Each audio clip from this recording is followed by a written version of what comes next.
Hi friends, welcome to Sajisha kitchen. இன்றைக்கி சேனலில் நம்ம டெய்லி செய்கிற வீட்டு வேலைகளை கூட கஷ்டமே இல்லாமல் எப்படி ரொம்பவே ஈஸியாக செய்கிறதுன்னா சூப்பரான டிப்ஸ் பார்க்க போகிறோம்.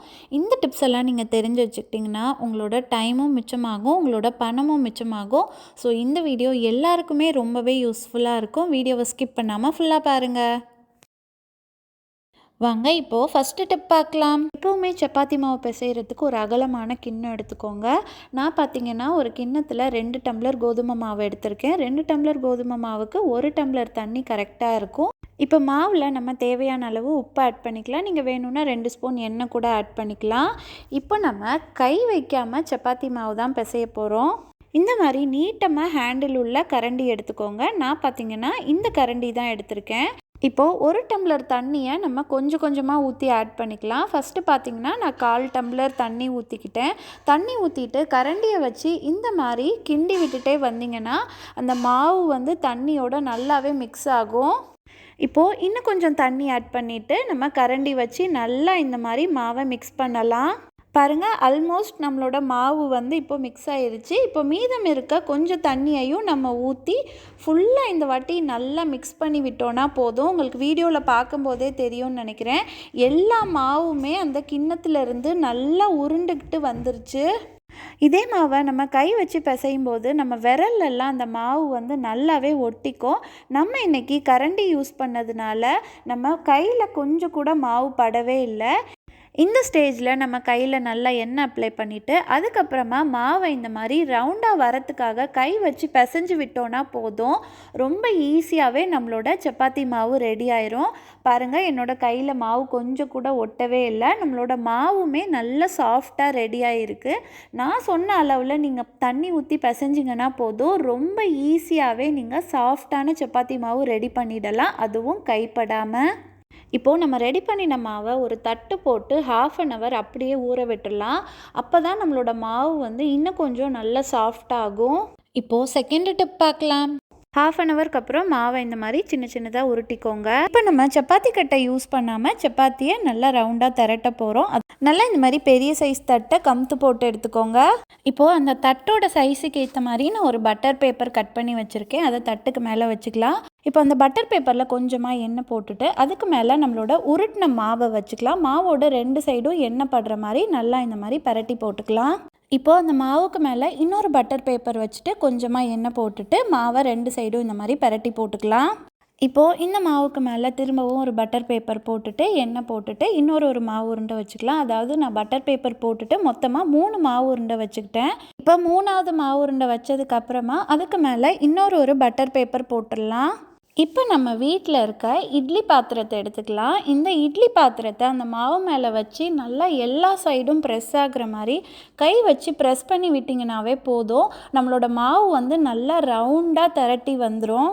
உங்களால் எந்த அளவுக்கு ப்ரெஸ் பண்ண முடியுமோ அந்த அளவுக்கு நல்லா ப்ரெஸ் பண்ணி விடுங்க. பாருங்கள், நம்ம சப்பாத்தி கட்டையே யூஸ் பண்ணாமல் ஒரே நேரத்தில் அழகாக 3 சப்பாத்தியை வந்து திரட்டி எடுத்துட்டோம். நம்ம மாவுக்கு இடையில வந்து எண்ணெய் அப்ளை பண்ணியிருந்ததுனால நம்மளோட மாவும் வந்து ஒன்றோட ஒன்று ஒட்டாது. டக்குன்னு எடுத்து பேனில் போடலாம். நீங்கள் மாவு ப்ரெஸ் பண்ணுறதுக்கு இட்லி பாத்திரத்துக்கு பதிலாக இந்த மாதிரி நல்லா கொஞ்சம் வெயிட்டான கடாய், அப்புறம் இந்த மாதிரி தட்டு கூட நீங்கள் மாவை ப்ரெஸ் பண்ணி நல்லா இந்த மாதிரி ரவுண்டாக திரட்டுறதுக்காக யூஸ் பண்ணிக்கலாம். பாருங்கள், ரொம்ப ஈஸியாகவே நம்மளோட மாவு ப்ரெஸ் ஆகி நல்லாவே ரவுண்டாக வந்துருச்சு. இப்போ நம்ம சப்பாத்தியை பேனில் போட்டுக்கலாம். எப்போவுமே உங்களுக்கு சாஃப்டான சப்பாத்தி கிடைக்கணுன்னா இந்த டிப்ஸை ட்ரை பண்ணி பாருங்கள். சப்பாத்தியை பேனில் போட்டதுக்கப்புறமா அந்த மாவோட டாப் போர்ஷன் வந்து இந்த மாதிரி நல்லா கலர் சேஞ்ச் ஆனதுக்கப்புறமா நம்ம சப்பாத்தியை இன்னொரு சைடு திருப்பி போட்டுடலாம். திருப்பி போட்டதுக்கப்புறமா நீங்கள் வேணும்னா கொஞ்சமாக நெய் இல்லை எண்ணெய் கூட ஆட் பண்ணிக்கலாம். 30 செகண்ட்ஸ்க்கு அப்புறமா திரும்பவும் திருப்பி போட்டுட்டு இந்த மாதிரி மேஷர் வச்சு நல்லா அந்த சப்பாத்தியில் ப்ரெஸ் பண்ணி விட்டிங்கன்னா அந்த சப்பாத்தி வந்து நல்லாவே உப்பி வரும். உங்களுக்கு வீடியோவில் பார்க்கும்போதே தெரியும்னு நினைக்கிறேன். திரும்பவும் 30 செகண்ட்ஸ்க்கு அப்புறம் நம்ம சப்பாத்தியை திருப்பி போட்டுட்டு இன்னொரு வாட்டி மேஷர் வச்சு ப்ரெஸ் பண்ணாவே போதும். ரொம்பவே சாஃப்டான சப்பாத்தி நமக்கு ரெடி ஆயிரும். ரொம்ப நேரம் நம்ம சப்பாத்தியை வந்து கல்லுலேயே போட்டு வச்சுருக்கக்கூடாது. அப்போ நம்ம சப்பாத்தி வந்து ஹார்ட் ஆயிரும். ஸோ இந்த மாதிரி சின்ன சின்ன டிப்ஸ் எல்லாம் நீங்கள் ட்ரை பண்ணிங்கனாவே போதும், உங்களுக்கும் சாஃப்டான சப்பாத்தி கிடைக்கும். பாருங்கள், நம்மளோட சப்பாத்தி எவ்வளோ சாஃப்டாக இருக்குதுன்னு உங்களுக்கு பார்க்கும்போதே தெரியும்னு நினைக்கிறேன். நீங்களும் இதை ட்ரை பண்ணி பாருங்கள். உங்கள் டைமும் மிச்சமாகும், உங்களோட வேலையும் பாதியாக குறையும். இப்போது அடுத்த டிப் பார்க்கலாம். சின்ன பசங்கள்லேருந்து பெரியவங்க வரைக்கும் எல்லாருமே ஊசியில் நூல் கோர்க்கிறதுக்கு ரொம்பவே கஷ்டப்படுவாங்க. அதுவும் ஒரு சில ஊசி ஹெட்டில் இருக்க ஹோல் பார்த்திங்கன்னா ரொம்பவே குட்டியாக இருக்கும். ஸோ அதில் அவ்வளோ சீக்கிரத்தில் ஊசியில் நூல் கோர்த்துற முடியாது. இப்போ நம்ம ஒரே நொடியில் ஏர்பட்ஸை வச்சு எப்படி ஊசியில் நூல் கோர்க்கிறதுன்னு பார்க்கலாம். இந்த மாதிரி வாட்டர் பாட்டில் வாஷ் பண்ணுற ப்ரஷ் நம்ம எல்லார் வீட்லேயுமே இருக்கும். இப்போ இதிலேருந்து நம்ம ஒரே ஒரு பிரிஸ்டில் மட்டும் பிச்சு எடுத்துக்கலாம். அது கூடவே இந்த மாதிரி காது குடையிற பட்ஸ் எல்லார் வீட்லேயும் இருக்கும்ல, அது ஒன்று எடுத்துக்கலாம். இந்த பட்ஸோட ஒரு எண்டை நம்ம இந்த மாதிரி சிசர் வச்சு கட் பண்ணிடலாம். கட் பண்ணினதுக்கப்புறமா சின்ன போர்ஷன் நமக்கு வேணால் இந்த மாதிரி பெருசாக கட் பண்ணின போர்ஷன் மட்டும் எடுத்துக்கலாம். இப்போ நம்ம ஆல்ரெடி எடுத்து வச்சுருக்க பிரிஸ்டில் இந்த மாதிரி ரெண்டாக மடிச்சுக்கோங்க. மடிச்சிங்கன்னா உங்களுக்கு ஒரு லூப் மாதிரி கிடைக்கும். லூப்பை இந்த மாதிரி விரல் வச்சு நல்லா ப்ரெஸ் பண்ணி கொடுத்தீங்கன்னா அந்த லூப் வந்து நல்லா தின்னாக மாறிடும். அதுக்கப்புறமா அந்த லூப்பை வந்து நம்ம கட் பண்ணினா அந்த பட்ஸ் மேலே வச்சுட்டு ஒரு செலோ டேப் வச்சு அந்த பட்ஸையும் அந்த பிரிஸ்டிலையும் நல்லா இந்த மாதிரி சுற்றி ஒட்டி விட்டுட்டோன்னா போதும். அந்த பிரிஸ்டில் வந்து நல்லா ஸ்ட்ராங்காகவே அந்த பட்ஸில் வந்து ஒட்டிக்கும். உங்களுக்கு வீடியோவில் பார்க்கும்போதே தெரியும்னு நினைக்கிறேன். இந்த மாதிரி தான் நமக்கு கிடைக்கும். இப்போது ஊசியோட ஹெட்குள்ளே இருக்க ஹோலில் இந்த பிரிஸ்டில் இன்சர்ட் பண்ணிக்கலாம். பிரிஸ்டில் நல்லா ஸ்டிஃபாகவும் மெலிசாகவும் இருக்கிறதுனால ஊசியோட ஹோல் வந்து எவ்வளோ சின்னதாக இருந்தாலும் ரொம்ப ஈஸியாகவே அந்த பிரிஸ்டில் இந்த மாதிரி உள்ளே போயிடும். அதுக்கப்புறமா நம்மளோட லூப் பார்த்திங்கன்னா நல்லாவே பெருசாக இருக்கும். பிரிஸ்டிலோட லூப்பு அதுக்குள்ளே நம்ம ரொம்ப ஈஸியாகவே இந்த மாதிரி நூலை இன்சர்ட் பண்ணிக்கலாம். நூலை இன்சர்ட் பண்ணினதுக்கப்புறமா ஊசியை இந்த மாதிரி மெதுவாக பேக் சைடு இழுத்துட்டு வந்தீங்கன்னா போதும். அந்த நூல் வந்து ரொம்ப ஈஸியாகவே வந்து ஊசிக்கு வந்துடும். உங்களுக்கு வீடியோவில் பார்க்கும்போதே தெரியும்னு நினைக்கிறேன். நொடியில் நம்ம ஏர்பட்ஸை வச்சு ஊசியில் நூல் கோர்த்துட்டோம். இந்த டிப்ஸ் ரொம்பவே எஃபெக்டிவாக இருக்கும். எப்போவுமே நீங்கள் ஊசி நூல் போட்டு வச்சுக்கிறதுக்குனே தனியாக ஒரு டப்பா வச்சுக்கோங்க.